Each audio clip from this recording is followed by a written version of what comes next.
Hello. रियाज साहब। जी रियाज साहब बोल रहे हो? बोलिए। हाँ जरा आवाज़ ज़रा ज़ोर से बोलो, आवाज़ नहीं आ रही सही आपकी। हाँ जी बोलो बोलो। आपसे एक बार बात हुई थी मेरी, है ना? हाँ जी। किस एक बार बारे में? इस बारे में बात हुई थी। आप कह रहे थे हुजूर सल्लल्लाहु अलैहि वसल्लम सारे नबियों के सरदार हैं, इसका सबूत दिखाओ कुरान शरीफ से, बता रहे थे आप। कब बात हुई थी? मैं समझ में नहीं आया आप कहाँ से बात कर रहे हैं। अच्छा शायद दूसरा होगा। अच्छा आपका नंबर भी सेव करके रखा मैंने। अच्छा बताइए, अच्छा, रियाजी नाम है मेरा। आप जमात में जाते हो? तबलीग जमात में? नहीं, मैं नहीं जाता हूँ, काफी टाइम से नहीं गया हूँ। अच्छा वैसे तो तबलीग जमात को लाइक करते हो? मैं सभी को लाइक करता हूँ भाई। कैसे सभी को लाइक करने से कैसे चलेगा बोलो? सभी को, सुनो पाक मेरी को बात। नापाक को सबको एक साथ करते हो? अरे यार मुझे नहीं पता। अरे अल्लाह फैसला यार करने यार वाला यार है, हम क्या है ना, थोड़ी। मतलब मोमिन हो अगर मोमिन दावा करते हो तो मोमिन का काम तहकीक करना है। आप मोमिन कहाँ से सबका बोल रहे साथ हो ये देता है। बताओ। आप कौन से मसलक से हो? मैं सुन्नी हनफी बरेली भी हूँ और मैं सुन्नी हनफी बरेलवी महाराष्ट्र में हो। सांगली बहुत जिले अच्छी में बात है, मदरसा चलाता हूँ। माशाअल्लाह से। अच्छा, हाँ तो आप मेरा बताओ। नंबर आपको कहाँ से मिला? आपका नंबर पता नहीं किस नंबर मिला, लेकिन आपको मुझे लगता है शायद आपसे पहले बात हुई थी। अगर नहीं हुई तो भी कोई बात नहीं, आप बात कर सकते हो। हुई नहीं है मेरी बात, क्योंकि मैं इन चीज़ों में नहीं पढ़ता हूँ। क्योंकि मुझे इतना टाइम ही नहीं होता है कि किसी के मसलक में हाँ भाई, जाऊँ या अपने क्या। आखिरत की फिक्र करना या नहीं करना ये बताओ। तुम मरने के करना है ना, बाद अल्लाह के रसूल के सामने मुंह दिखाना है या नहीं, हशर के मैदान दिखाना है ना। में? तो फिर आप बोले इस इन चीज़ों में नहीं मैं पढ़ना। तो सब, कोई भी इंसान होगा मैं तो उसको यही बोलूँगा कि भाई मैं नमाज पढ़ता हूँ, आप भी नमाज पढ़ो। नमाज जरूरी है। नमाज ज़रूरी है, लेकिन नमाज से ज़्यादा ज़रूरी क्या है वो जानते हो? नमाज से ज़्यादा क्या ज़रूरी होगा दुनिया पे? वही तो सीखे नहीं आपने। अगर सही रास्ते पर चलते, अच्छा, अगर नमाज से सुनिए ज़रूरी आप बता दीजिए मुझे। वही बता देता हूँ। अगर आप अहले सुन्नत के उलमा के बयान सुनते तब आपको समझ में आता मैं नमाज सबके से ही ज़रूरी सुनता क्या हूँ। है। आप गुमराह हाँ बद्दीन लोगों के बताइए। साथ में और गुमराह बद्दीन लोगों के साथ में जुड़े थे। उन लोगों ने कभी आपको सही रास्ता नहीं बताया, उन लोगों ने सिर्फ नमाज मैं के आड़ किसी में से नहीं धोखा जुड़ा। दिया है। पहले नंबर पे मैं आपको एक बात बता दूं सर, मैं किसी से जुड़ा हुआ नहीं हूँ, ठीक है? इसीलिए तो गुमराह है। अरे भाई अगर किसी से मैं हक से किसी जुड़ने से का हुक्म है। किसी से मैं बहस भी नहीं करता सुनो और गुमराह मेरे भी भाई नहीं आपको हूँ। मैं मैंने अपने प्यार से रास्ते एक पे बात सही चल रहा समझाने हूँ। के लिए दूसरी मैंने, बात ये है, नमाज से पहले क्या है आप मुझे बता दो तो मैं उसको हाँ देखूंगा, अमल करूंगा। अच्छा तो मुझे नमाज काम कितने की साल, बातें बताओ। हुजूर सल्लल्लाहु अलैहि वसल्लम नबुवत के ऐलान के बाद कितने साल तबलीग फरमाया है?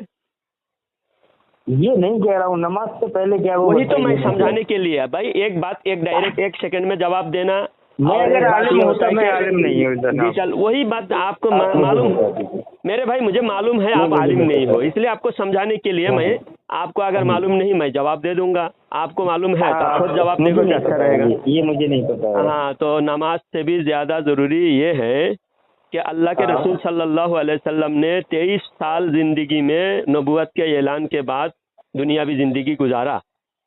हाँ बराबर। उन 23 साल में नमाज कितने साल के बाद नाजिल हुई मालूम? नमाज नहीं मालूम, मक्का आप यानी बताइए। 13 साल के बाद नमाज नाजिल हुई। जी। अल्लाह ताला ने नमाज का हुक्म कितने साल के बाद दिया? 13 साल के बाद।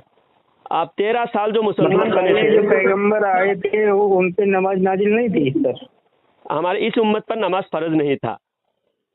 इस उम्मत पर नमाज फर्ज नहीं था, है ना? हम इस उम्मत की बात करेंगे ना, शरीयत तो इस उम्मत की, हम इस हमारे नबी हजरत अच्छा मोहम्मद मुस्तफ़ा अच्छा। सल्लल्लाहु अलैहि वसल्लम, उनकी शरीयत पर हाँ हम बात करेंगे, उनकी शरीयत पर चलेंगे। पिछली उम्मत पर नमाज की, हाँ उनकी जी। नमाज की कैफियत अलग था, उनके नमाज का हाँ तरीका, तरतीब, काबा, किबला सब अलग अलग था उनका। जी जी उनका हर चीज़ अलग था और वो हर जी जगह जी। नमाज भी नहीं पढ़ सकते थे। हाँ हम बात हाँ कर रहे हैं हजरत मोहम्मद मुस्तफ़ा सल्लल्लाहु अलैहि वसल्लम की उम्मत की।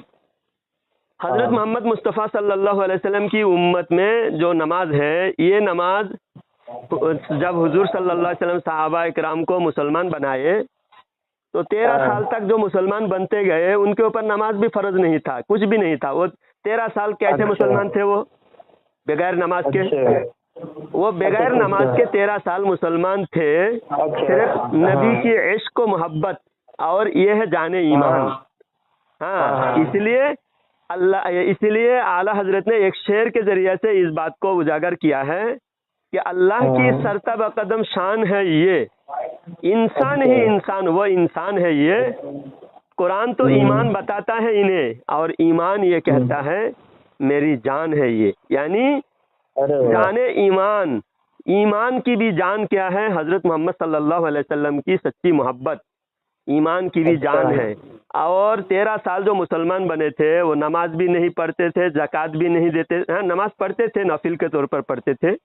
हाँ, वो नमाज उनके लिए नमाज फर्ज नहीं था, ज़कात भी फर्ज नहीं था, रोज़ा और हज कुछ भी फर्ज नहीं था। सबसे पहले 13 साल के बाद क्या हुआ? 13 साल जब हो, 13 साल के अंदर पहले नमाज फर्ज हुई। तो नमाज से भी ज़्यादा ज़रूरी है ईमान। तो अब जो सबसे ज़्यादा ज़रूरी पहले उसको देखना है, उसके बाद नमाज पढ़ना है। नमाज अगर पढ़ रहे हैं आप तो पहले ये भी देखना है कि मैं नमाज पढ़ूंगा तो कबूल होगी या नहीं, किसके पीछे पढ़ना सही है, किसके पीछे पढ़ना गलत है, वो भी देखना ज़रूरी है। अब वही आप करबला के मैदान में अगर होते, आप करबला के मैदान में होते, इधर यजीदी 22,000 और उसमें 700 हाफिज भी है। 22,000 यजीदी थे, उसमें कितने हाफिज थे कुरान के? 700 हाफिज थे। 700 हाफिज थे 22,000 यजीदी के लश्कर में। और इधर इमाम हुसैन रज़ी अल्लाह तआला के साथ में 72 थे, और इधर 72 लोग नमाज पढ़ रहे थे। उधर 22,000 उधर भी नमाज पढ़ रहे थे, इधर भी अजान हो रही थी, उधर भी अजान हो रही थी। तो आपको सिर्फ नमाज ही पढ़ना है, कोई भी मतलब नहीं कौन किस मसलक से है, किस फिरके से है, कौन किसके साथ है, किसके साथ नहीं है, आपको कोई इससे मतलब ही नहीं है। तो आप वैसा से आप उस तस्वुर करो, आप करबला में हो और इधर यजीदी है, उधर हुसैनी है, तो नमाज तो आपके नज़र में तो कहीं भी होती है, लेकिन इस्लाम कहता है नहीं, सच्चों के साथ हो जाओ। तो आप जो 22,000 हैं वो सच्चे हैं या जो 72 है वो सच्चे हैं? बताओ। 72 है वो सच्चे हैं, जो अल्लाह वाले हैं वो सच्चे हैं। वो 22,000 में अल्लाह वाले तो वो तो 22,000 है, वो भी नमाजी है, वो भी कुरान के हाफिज हैं, उनमें भी हाफिज है और दाढ़ी है, जुब्बा है, कुर्ता है, मुसलमान का नाम है, सबके नाम मुसलमान जैसे ही है, कोई यहूदी ईसाई हिंदू नहीं था उसमें। लेकिन अल्लाह कहता है मैं सच्चों के साथ देने का हुक्म देता हूँ। अल्लाह ताला कुरान में फरमाता है कुनू मअस सादिकीन। तो मेरे भाई नमाज ज़रूरी है, इन चीज़ों में पढ़ना भी ज़रूरी है कि किसके पीछे नमाज होती है, वरना कुरान में अल्लाह ताला एक जगह फरमाता है। अब मैं एक आपसे सवाल पूछना चाहिए, क्योंकि अगर आपको कोई डाउट है तो आप पूछ सकते हो, है ना? हाँ, आप पूछ सकते बिला झिझक। आप मेरा नंबर नोट कर लीजिए, आप बिला झिझक जब भी कोई ज़रूरत हो। मोबाइल। हाँ। अच्छा, आप मतलब कह रहे हैं कि मतलब किसके पीछे नमाज पढ़नी चाहिए, किसके पीछे नहीं पढ़नी चाहिए, मुझे बताओ। हाँ, मैं अभी 10 मिनट के अंदर आपको पूरा क्लियर कर दूंगा। मेरी बात जरा थोड़ी लंबी, एक बात 1 मिनट के में जवाब नहीं देता। पूरी रात पढ़िए। हाँ, इसलिए आपको बोल रहे हैं हाँ ना में जवाब दो। केबीसी खेलने का तो यहाँ मौका नहीं है। हाँ, कौन बनेगा करोड़पति, 1 मिनट में जवाब दे दो, ऐसा नहीं। एक बात का आपको खुलासा इत्मीनान से 2-4 मिनट 5 मिनट लग सकता है, आपको अच्छी तरह जवाब दे दूंगा। कोई बात नहीं है। तो ये बहुत लंबा सवाल है, मुझे तो क्या दीन की बात सुनने में बहुत अच्छा लगता है। अच्छा, माशाअल्लाह, अच्छी बात है मेरे भाई। अब ये मैं बोलने जा रहा था कि कुरान में अल्लाह ताला एक जगह फरमाया आमिलतुन नासिबतुन तस्ला नारन हामिया। ये आयत है कुरान में, 30वां पारा में है। हाँ, हल अताका हदीसुल गाशिया वुजूहुन यौमइज़िन खाशिआ आमिलतुन नासिबा तस्ला नारन हामिया। तो ये आयत का तर्जमा ये है कि बहुत सारे नेक अमल करने वाले आमिलीन, आमिलतुन, और नासिबतुन का मतलब है मुजाहिदा करने वाले, भूख प्यास रोज़ा रख के शिद्दत बर्दाश्त करने वाले, गुनाहों से बचने वाले, यानी मुत्तकी परहेजगारी वाला अमल करने वाले। नमाज भी पढ़ने वाले हैं, मुजाहिदा करने वाले हैं। फिर नतीजा क्या फरमाया अल्लाह ताला ने, तस्ला नारन हामिया, जहन्नम में ऊंधे मुंह ढकेल दिए जाएंगे। अच्छा जी।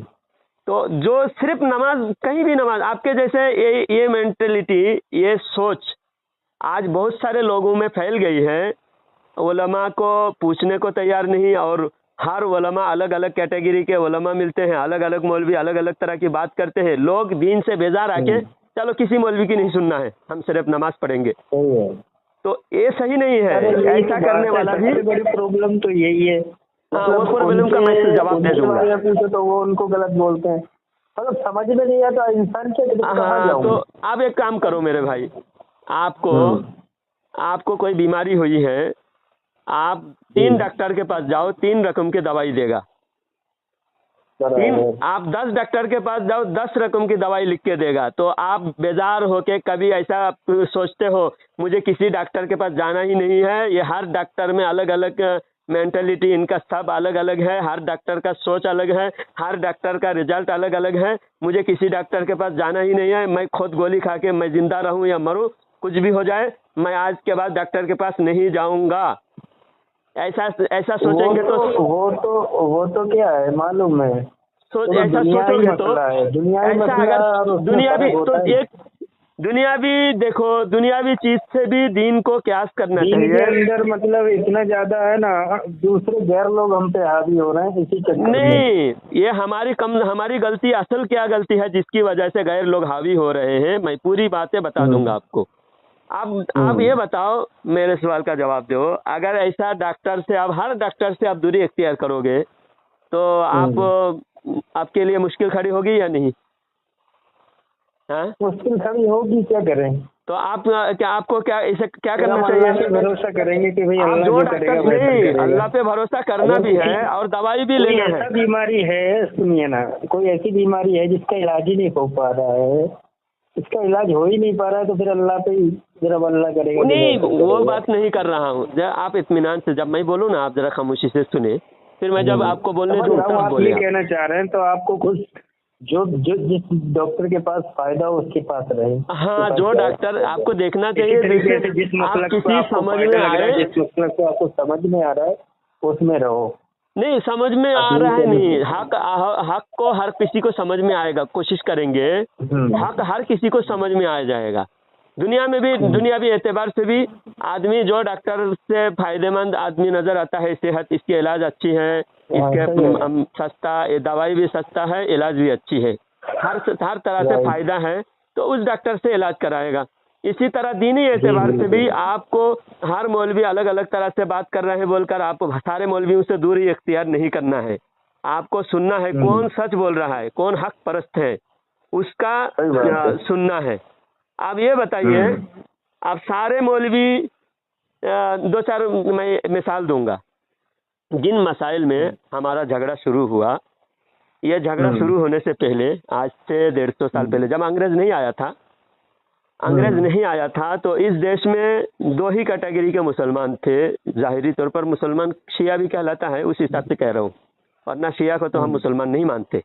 हाँ, सिर्फ 2 ही कैटेगरी के मुसलमान भारत में बसते थे, भारत में नजर आते थे, एक शिया, एक सुन्नी।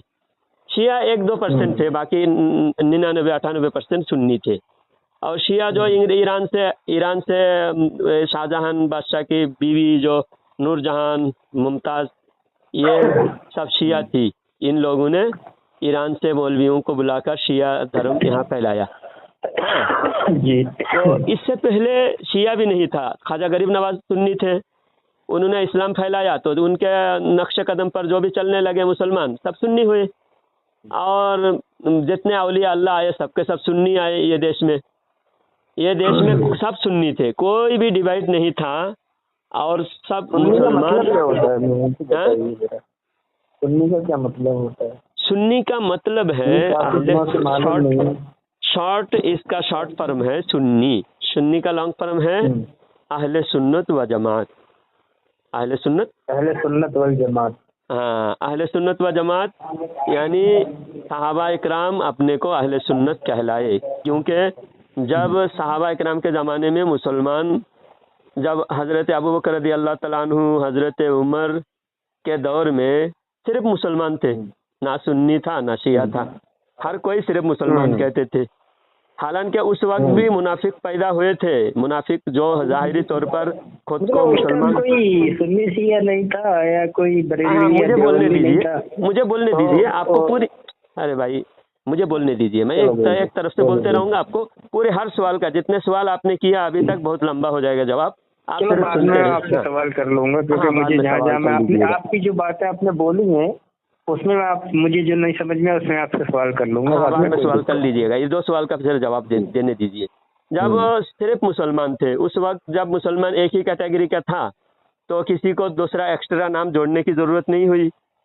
फिर हजरत उस्मान रज़ी अल्लाह तआला अन्हु के कत्ल के बाद एक फिरका पैदा हुआ जो सहाबा से दुश्मनी, हजरत उस्मान के कातिल और हजरत अली रज़ी अल्लाह तआला अन्हु के खिलाफ वो लोग बगावत करके खड़े हुए।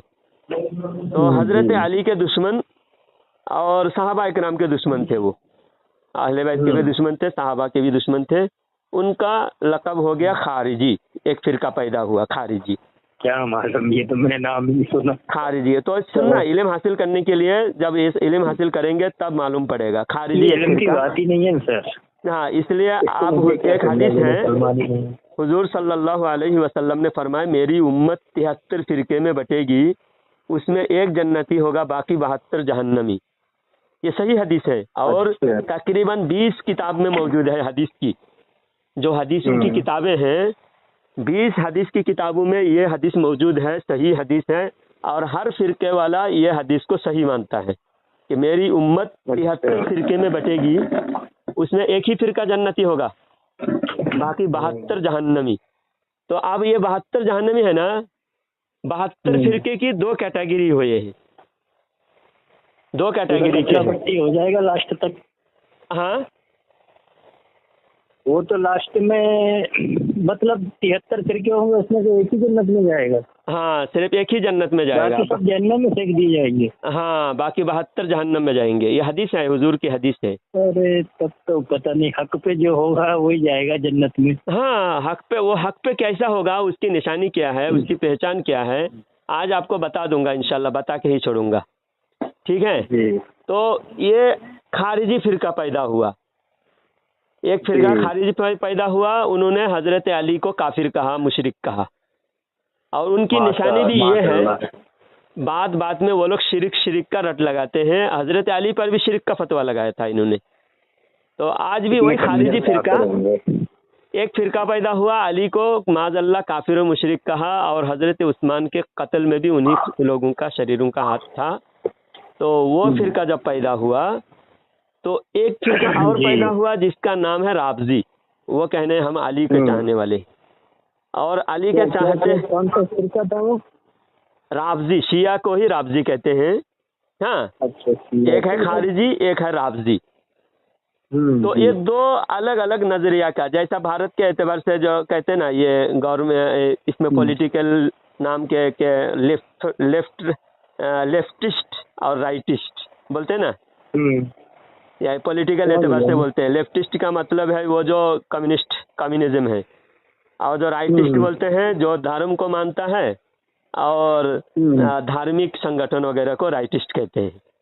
तो ये 2 पंथ ये पॉलिटिकल एतबार से हैं। ऐसा ही दीनी एतबार से ये दीन के 2 दुश्मन 2 नाम देकर 2 अलग अलग नजरिया लेकर पैदा हुए। सहाबा के दौर में ही हजरत उस्मान, हजरत अली रज़ी अल्लाह तआला अन्हु के दौर में पैदा हुए। तो उनका एक ग्रुप का नाम है खारिजी, एक ग्रुप का नाम है राबजी। और राबजी अली की मोहब्बत का दम भरते हैं, वो भी गुमराह है, और मोहब्बत में हद से ज़्यादा तजावुज़ करके और हजरत अली के मोहब्बत का नाम आड़ में धोखा देते हैं। यानी मोहब्बत करना नहीं है, मोहब्बत के आड़ में सिर्फ धोखा देना है। तो ये है राबजी, प्यार में धोखा देना, वही प्यार में नहीं, प्यार के आड़ में मोहब्बत है। हाँ, समझ गए। हाँ, मोहब्बत करना तो अच्छी बात है, मोहब्बत करते नहीं, मोहब्बत के आड़ में धोखा देते हैं। और एक फिरका हुआ जो अली को एकदम जान का दुश्मन बना लिए, मान लिए कि अली सबसे बड़ा दुश्मन माज़अल्लाह। तो ये दोनों फिरके को राफजी और खारिजी कहते हैं। आगे चलकर ये दोनों फिरके से 72 फिरके बने। ये दोनों 72 फिरके के जड़ एक अली की दुश्मनी में दोनों बने और एक सहाबा की दुश्मन में। तो राफजी में आज जो 72 फिरके हैं, राफजियों में 38 फिरके हैं। राफजी में 38 फिरके हैं और खारिजी में 34 फिरके हैं। अच्छा। तो खारिजी और राफजी दो ही फिरके सारे फिरकों का जड़ है। यानी इन दोनों फिरके में जो खारिजी हैं वो बात बात में सिर्फ शिरिक शिरिक शिरिक कहेंगे। ये करना शिरिक है, वो करना शिरिक है, फातिहा देना शिरिक है, मिलाद मनाना शिरिक है, न्याज करना शिरिक है, दरगाह में जाना शिरिक है। ये शिरिक शिरिक का जो रट लगाते हैं ये है खारिजी। अली के ऊपर भी शिरिक का ही फतवा लगाए थे। और राफजी कौन है? वो बात बात में अली अली करेंगे, अली की मोहब्बत में सीना पीटेंगे, सीना कूटेंगे, लेकिन वो शिया हो गए। ये है शिया। शिया में एक फिरके नहीं, 38 फिरके हैं शिया में और 34 फिरके हैं वहाबियों में। तो ये जो 72 फिरके क्या होता है? वहाबी का मतलब? हाँ, वही बाद में वहाबी आएगा, वहाबी भी आएगा, तब बताता हूँ। तो ये जो 38 फिरके राफजियों के और खारिजियों के सब मिला के 72 फिरके हैं। ये फिरके की कुछ बातें आपको बताता हूँ। पहले ये बताना चाह रहा हूँ कि हजरत सहाबा इकराम के दौर में जब फिरके बने और वो फिरका वाले भी खुद को मुसलमान कहने लगे, कोई नमाज का इनकार कर रहा है फिर भी मुसलमान कह रहा है। तो सहाबा इकराम अपने को अलग पहचान इसलिए दिया ताकि गुमराह और सही फर्क पहचाने। लोग गुमराही की तरफ जाने के बजाय लोग हमारी तरफ आए और देखो ये सहाबा हैं, ये नबी से दीन सीखे हैं, इनका तरीका सही है, इनकी जमात अलग है, इसलिए हमें इस जमात में जाना चाहिए। वो जमात देखो नबी के सहाबा के दुश्मन है और वो जमात वाले नमाज का इनकार कर रहा है। पहचान बिल्कुल अलग कर दिए सहाबा इकराम ने। तो जब अलग पहचान हो गई तो वो फिरका फैलना बंद हो गया, क्योंकि पहचान सब लोग पहचान देखकर कोई नया मुसलमान होते तो नया मुसलमान क्या देखते हैं कि कौन सा मुसलमान अपना होना चाहिए? जो मुसलमान नबी से इस्लाम सीखे हैं वही तो सच्चा मुसलमान होगा ना। वही तो होगा। हाँ, जो नबी से इस्लाम सीखे उनसे भी बढ़कर कोई इस्लाम सीख सकता है क्या? बोलिए, जिनका उस्ताद खुद नबी हो, उनसे ज्यादा कौन होगा? हाँ, तो सहाबा के मोहब्बत का जो फिरका था वो अहले सुन्नत, और जो सहाबा के दुश्मनी का जो फिरका था वो राफजी खारिजी। तो उनका फिरका घटता गया। तो उन्होंने पहचान बदल के फिरके का नाम बदल के अपने को 72 भाग में डिवाइड कर दिया उन्होंने। जो पहले अहले सहाबा की जो जमात थी, वो जो बड़ी जमात थी वो जमात एक ही रह गई,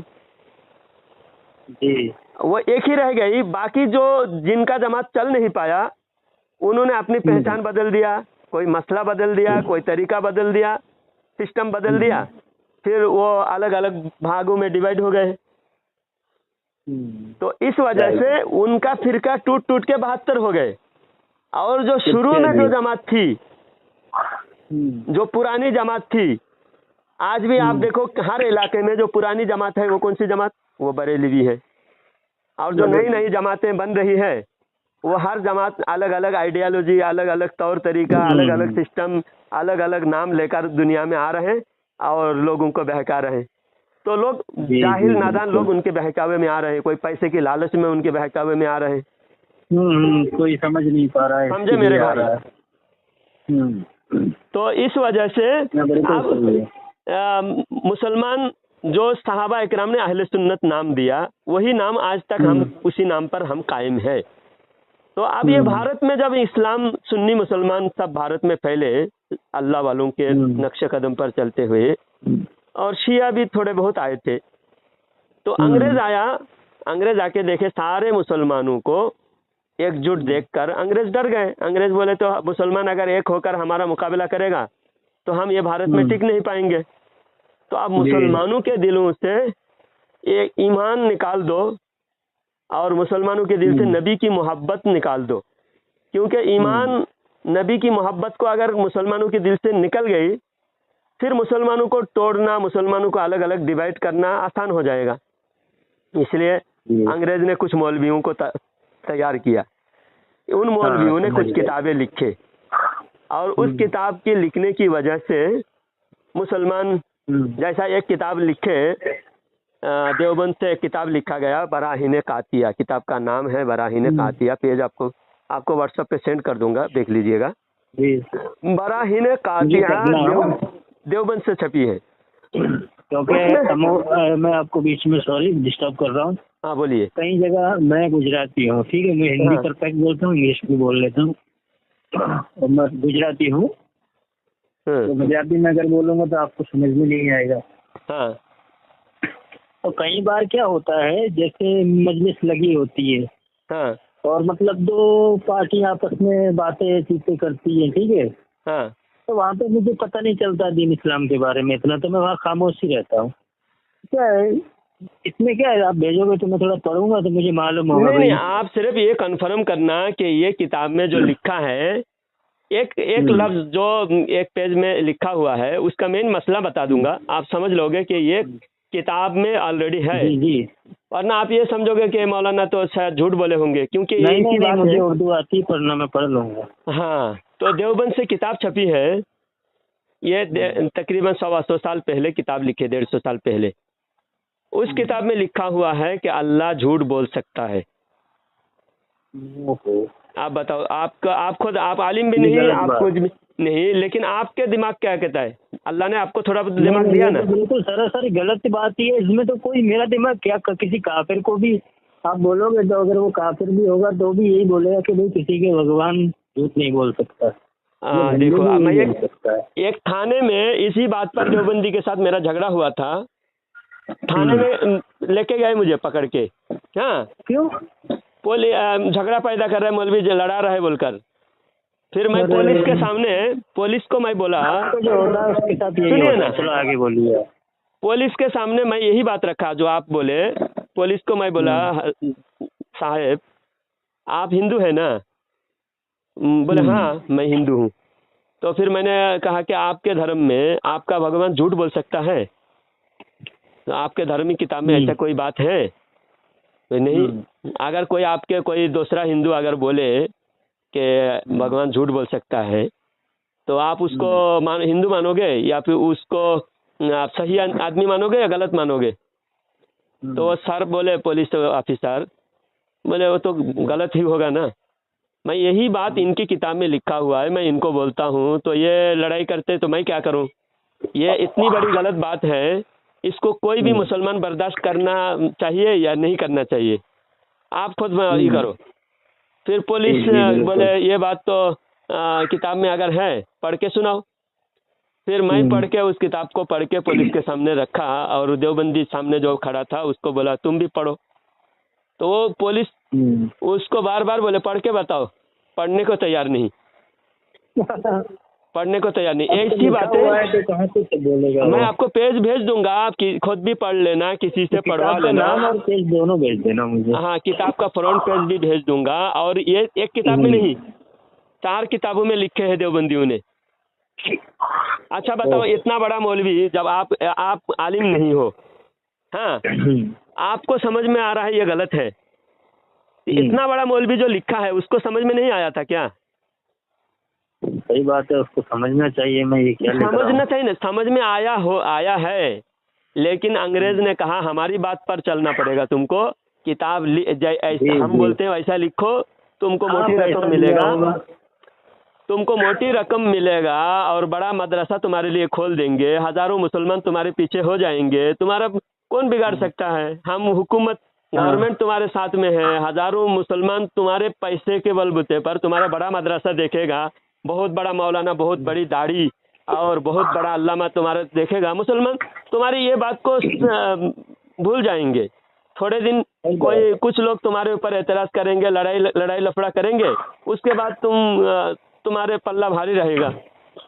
अंग्रेज देखो, उसको हर बात समझ में आया था, लेकिन अंग्रेज का पैसा उसके मुंह बंद रखा, उसको लिखने पर मजबूर किया। तो ऐसा उन्होंने 300 बातें किताबों में लिखे देवबंदियों ने, 1-2 नहीं, 300 बातें। एक जगह पे लिखा है शैतान का इल्म नबी से भी ज्यादा है। आप बताओ, अल्लाह ताला जिसका डंका, जिसके नाम का अल्लाह ताला ने कुरान में फरमाता है, अल्लाह ताला अपने नाम का भी कसम इरशाद फरमाता है, तो नबी के रब का फरमाया। हाँ, अल्लाह ताला खुद इरशाद फरमाता है, व रब्बिका फला व रब्बिका, तेरे रब की कसम। अल्लाह ताला खुद फरमा सकता था मेरी कसम।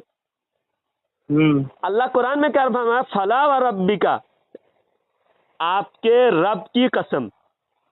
यानी नबी से इतनी मोहब्बत अल्लाह ताला को है कि अल्लाह ताला अपनी जात की पहचान भी नबी से करवाया है, नबी की निस्बत से करवाया है। तो अब ये कह रहा है कि नबी से भी ज्यादा इल्म शैतान को है, तो शैतान का ही कलमा पढ़ना चाहिए था इन लोगों को, नबी का कलमा क्यों पढ़ते हैं? सही बात है। क्योंकि अंग्रेज चाहता था लड़ाना। अब जब सही बात लिखोगे तो लड़ाई नहीं होगी ना। सही बात है। सही बात अगर मैं लिखूं तो आप क्यों लड़ोगे मेरे साथ? मैं कोई गलत लिखूंगा तब तो आप मेरे साथ लड़ोगे। तो इन देवबंदियों ने 1-2 नहीं 300 किताबें ये गलत लिखे हैं, 300 बातें गलत लिखे हैं देवबंदियों की किताबों में। एक बातें लिखे हैं कि नमाज में नबी का ख्याल गधे के ख्याल से भी बुरा है। और ऐसी बातें लिखे कि रोंगटे खड़े हो जाते हैं। कोई मोमिन बोलने से मेरा जुबान कांप रही है, ऐसी बात बोलेंगे। अगर मुझे आपको समझाना मकसूद ना होता तो मैं हरगिज ये जुबान पे नहीं लाता, क्योंकि समझ में आ जाए गलत और सही का फर्क क्या है। क्या लिखा है यहाँ सुनने में, मतलब वो मेरा हो रहा है अंदर से। तो बताओ, ऐसी बातें जो लिखे हैं उनको कोई मुसलमान मान सकता है? कोई नहीं मानेगा। तो फिर आप ऐसे लोगों के पीछे, अगर जो मुसलमान ही नहीं है उनके पीछे आप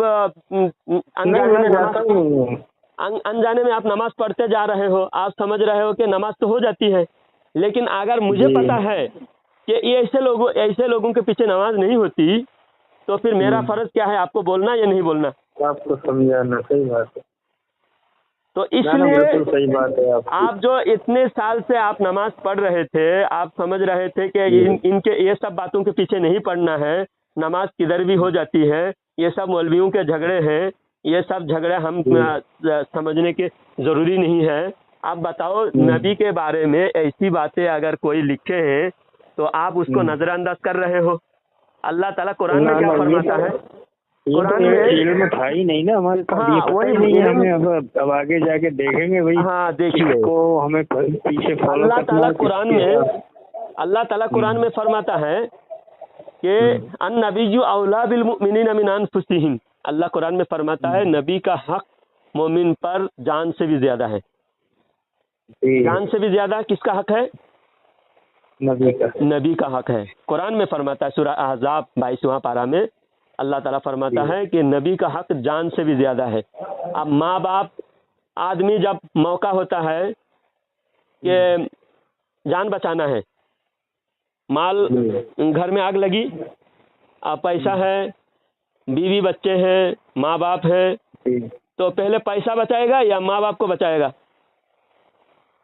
पहले माँ बाप को बचाएगा। हाँ, पैसा जल गए तो कोई बात नहीं, पैसा जल गए तो कोई बात नहीं। बच्चे को घर में आग लग गई तो पहले पैसा नहीं निकालेगा, पहले सोचेगा माँ बाप को जल्दी, बूढ़े माँ बाप को जल्दी पकड़ के घर से बाहर निकाले, फिर जितने घर के आदमी है सबको निकाले। जान से ही हो गई। अब ऐसा मौका है कि माँ बाप को भी नहीं बचा पा रहे, खुद अपनी जान बचा के भागेगा, है कि नहीं?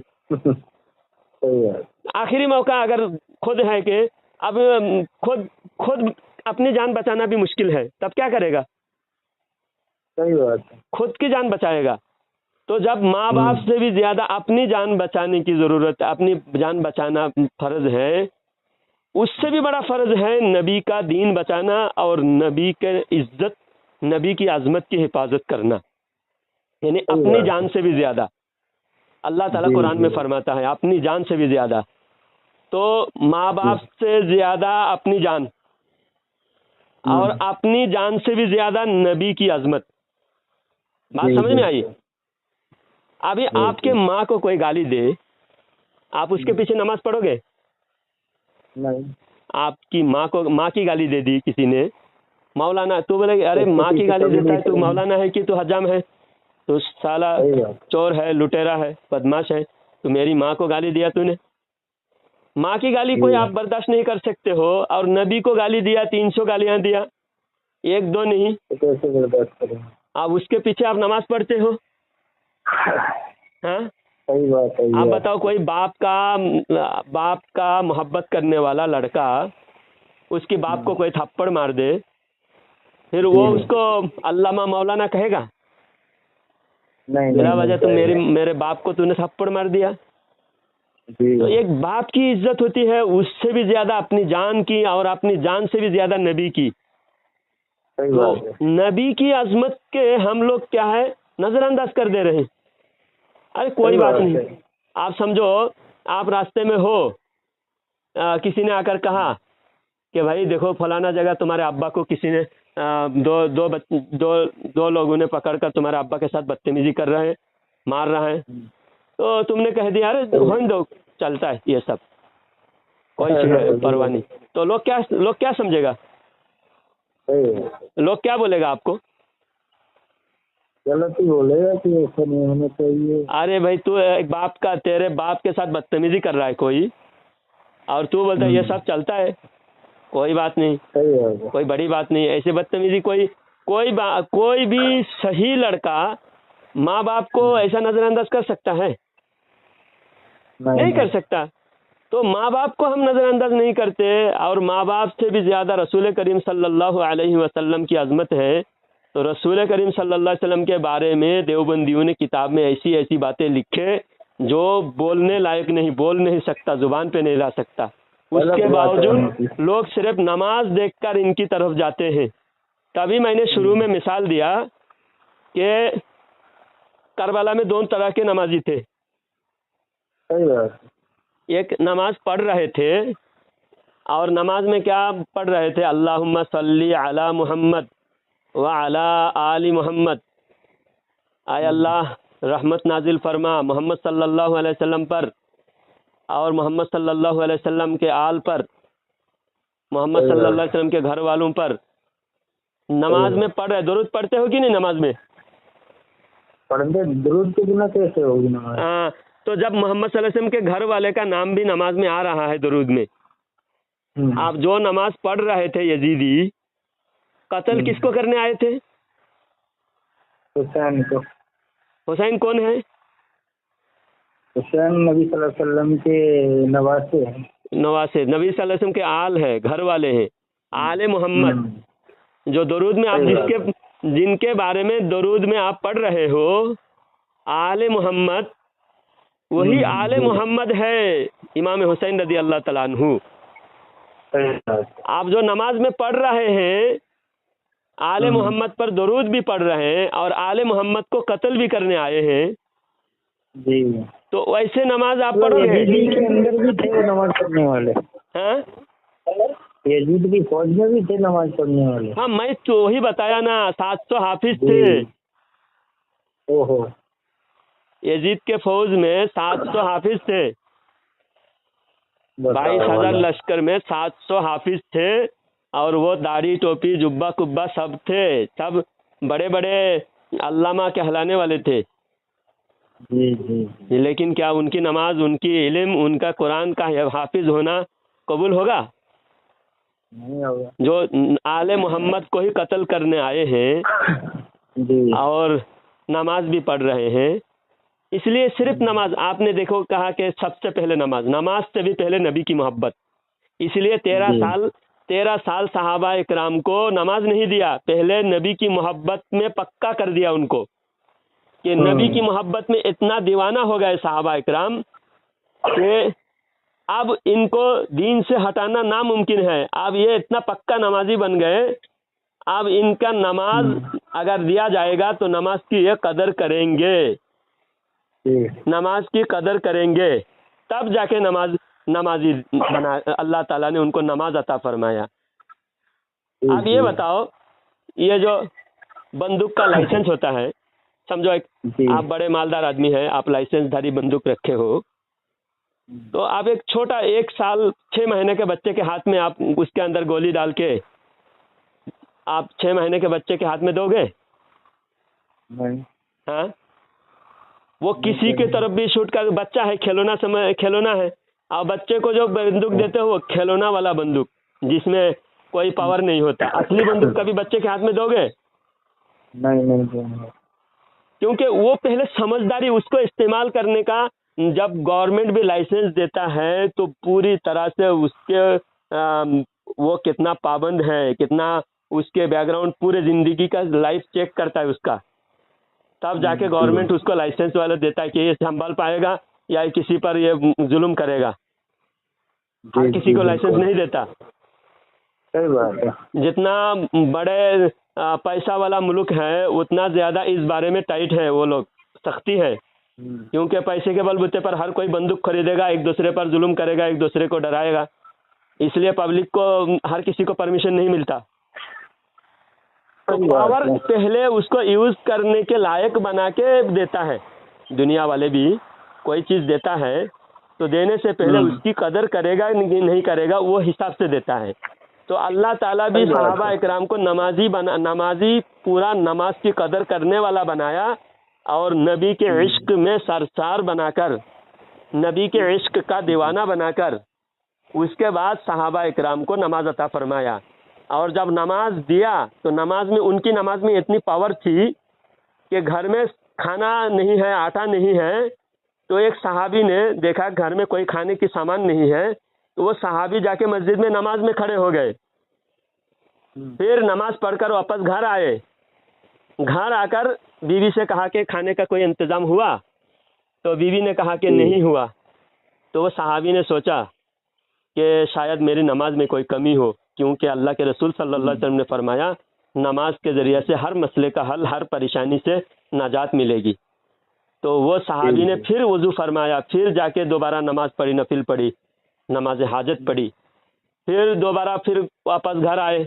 आकर पूछा कि कोई हाजत अल्लाह ताला की तरफ से गायब से कोई इंतज़ाम हुआ? तो बीवी ने कहा कि नहीं हुआ।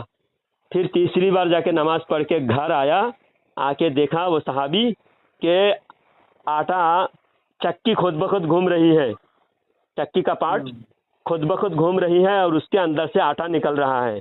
और बीवी सारे बर्तन आटे से भरकर, आटा सारे बर्तन भर लिए, उसके बाद भी आटा निकलता रहा। सहाबी की करामत थी। और बाद में वो सहाबी ने सोचा कि ये चक्की का पार्ट निकाल के देखूं कहाँ से आटा निकल रहा है। तो चक्की का पार्ट निकाला तो आटा निकलना बंद हुआ। तो जब हुजूर सल्लल्लाहु अलैहि वसल्लम के पास आकर ये वाक़या बयान फरमाया तो अल्लाह के नबी सल्लल्लाहु अलैहि वसल्लम ने फरमाया कि अगर तुम चक्की का पार्ट नहीं निकालते, क़यामत तक इसमें से आटा निकलता चक्की से। यानी सहाबी की करामत जाहिर हुई और चक्की से आटा निकल गया, गायब से अल्लाह ताला ने खाने का इंतज़ाम कर दिया। ये नमाज की बदौलत, इतनी पावरफुल नमाज अल्लाह ताला ने उनको, इतने पावरफुल उनकी नमाज थी। और ये नमाज उन्होंने कैसा सीखा? पहले नबी की मोहब्बत सीखा उन्होंने। पहले मोहब्बत, दिन भर नबी को देखना ही उनका इबादत था। उनकी नमाज नहीं थी, रोज़ा नहीं था, हज नहीं था, ज़कात नहीं था, सिर्फ एक ही अमल वो करते थे 13 साल, सिर्फ नबी को ही देखते थे, नबी की बात ही सुनते थे, नबी की ज़ुबान और नबी के चेहरा की दीदार करते थे। ये उनकी इबादत थी, ये उनका उनकी ज़िंदगी का यह अमल। तब जाकर अल्लाह ने नमाज दिया। तो अब बेईमान भी नमाज पढ़ रहा है, मुनाफिक भी नमाज पढ़ रहा है। अब एक बात और बयान करता हूँ। कुछ लोग नबी के पीछे नमाज पढ़ के बाहर जाके नबी की बुराई करते थे, कहते थे देखो ये जो बोल रहा है सब झूठ बोल रहा है। अल्लाह के नबी मिंबर से बयान फरमाते, मुनाफिक सुनते, फिर बाहर जाके बोलते कि ये जो बोल रहा था ना सब झूठ, एक भी गलत, एक भी सही बात नहीं बोला। तो ये जो थे तकरीबन 100-125 लोग थे। ये सहाबा इकराम के ज़माने में, हुजूर के ज़माने में, हुजूर के मिंबर में, हुजूर के पीछे नमाज पढ़ने वाले मुसल्ली, नमाजी। अब उनकी नमाज़ें कबूल होगी? नहीं होगी। अब ये बताओ, नमाज कहीं भी पढ़ लो, कैसे भी पढ़ लो, नमाज पढ़ो, सिर्फ नमाज। हम कहते हैं भाई ये समझ के पढ़ेंगे। अब ये हदीस देखो, कौन इंसान जब कैसा है, हुजूर ने, और बता दीजिए। आप सुनिए तो, कि किस तरीके से पहचान करनी है और किसके पीछे पढ़ना है, बस इतना बता दीजिए। हाँ मैं ये भी बता रहा हूँ। तो क्या है, फिर मैं, अब मेरे सोने का भी टाइम हो गया, तो मैं कल से फिर उसी हिसाब से चलूंगा। हाँ इंशाल्लाह मेरे भाई। ये एक बात ये हुई, सुनिए, वो जो 80 लोग थे, वो तकरीबन 125 लोग थे, 125-150 लोग थे, जो हुजूर की बुराई करते थे, मुनाफिक थे। तो उन मुनाफिकों को एक बार अल्लाह के नबी सल्लल्लाहु अलैहि वसल्लम ने नाम ले लेके एक एक करके मस्जिद से उठाया। 80 लोगों को नमाज से मस्जिद से भगाया जुमा के दिन। हुजूर ने, अल्लाह के नबी ने। अब नमाजी नमाज पढ़ने आए, हुजूर नमाजी को नमाज से भगा रहे हैं। क्यों भगा रहे हैं? अल्लाह का हुक्म था, मेरे पीछे नमाज भी पढ़े और मेरी बुराई भी करे। हाँ, तो हुजूर ने 80 लोगों को भगा दिया। तो वो जो भागे, भाग के जाके उन्होंने दूसरी मस्जिद बनाई। अब मस्जिद तो मुसलमान की होती है, और मुसलमान कलमा पढ़ने वाले, नबी का कलमा पढ़कर ही मुसलमान बनते हैं। अब जो नबी ने ही खुद जिनको भगाया, वो मस्जिद बनाए अलग। तो उस मस्जिद जब बनाए, लेकिन वो लोग भी कितना बेशर्म थे, कितना बेशर्म थे। मस्जिद तो बनाई अलग से। अब कलमा तो मुसलमान अगर जाहिर करना है तो हुजूर का ही कलमा पढ़ना पड़ेगा ना। अब मस्जिद में आजान देगा तो कलमा पड़ेगा ना, अशहदु अन्ना मुहम्मद रसूलुल्लाह। अब रसूलुल्लाह का तो इजाजत है ही नहीं मस्जिद बनाने की। सही है। आप क्या करना है? आप क्या करना है? इन लोगों ने कहा कि हुजूर को बुलाते हैं हमारी मस्जिद में, जो भी हुआ गलती हो, जो हुआ है वो सब हम करके हाथ जोड़ेंगे। हुजूर मेहरबानी कीजिए, हमने मस्जिद बनाई, हमारे मस्जिद में आकर एक नमाज पढ़ा दीजिए, ताकि हमारी मस्जिद सनद हो जाए। हुजूर ने नमाज पढ़ा दिया। आइए, जब उन्होंने आकर बुलाया हुजूर को, तो हुजूर सल्लल्लाहु अलैहि वसल्लम ने कहा कि ठीक है, मैं जाऊंगा, देखूंगा। हुजूर सल्लल्लाहु अलैहि वसल्लम ने जाने को कहा। अल्लाह का हुक्म अभी नाजिल नहीं हुआ था। फिर अल्लाह ताला ने कुरान में नाजिल फरमा दिया कि अल्लज़ीना इत्तख़ज़ू मस्जिदन दिरारन व कुफ्रन व तफ़रीक़न बैनल मुमिनीन व इरसादन लिमन हारबल्लाह व रसूलह। जो लोग मस्जिद बनाते हैं मुसलमानों को डिवाइड करने के लिए, मुसलमानों को तोड़ने के लिए, कुफर फैलाने के लिए, और इस्लाम के खिलाफ बगावत करने के लिए मस्जिद बनाए हैं। ऐसी मस्जिद के बारे में अल्लाह ने हुक्म दिया नबी को, ला तकुम फी, उस मस्जिद में आप खड़ा नहीं होना, वहाँ जाकर खड़े भी नहीं होना, वहाँ नमाज भी नहीं पढ़ना, कदम भी नहीं रखना। हुजूर ने मना फरमा दिया।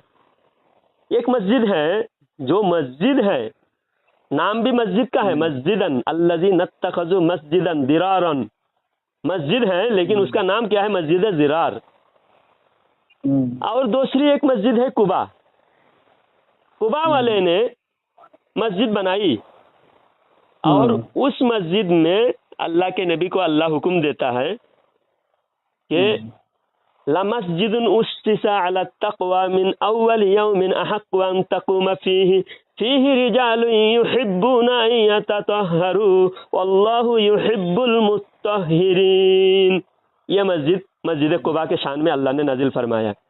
तो ये मस्जिद कुबा में अल्लाह हुक्म देता है नबी को, ऐ नबी आप उस मस्जिद में जाइए, वहाँ जाना आपका हक है, और वहाँ हकदार है।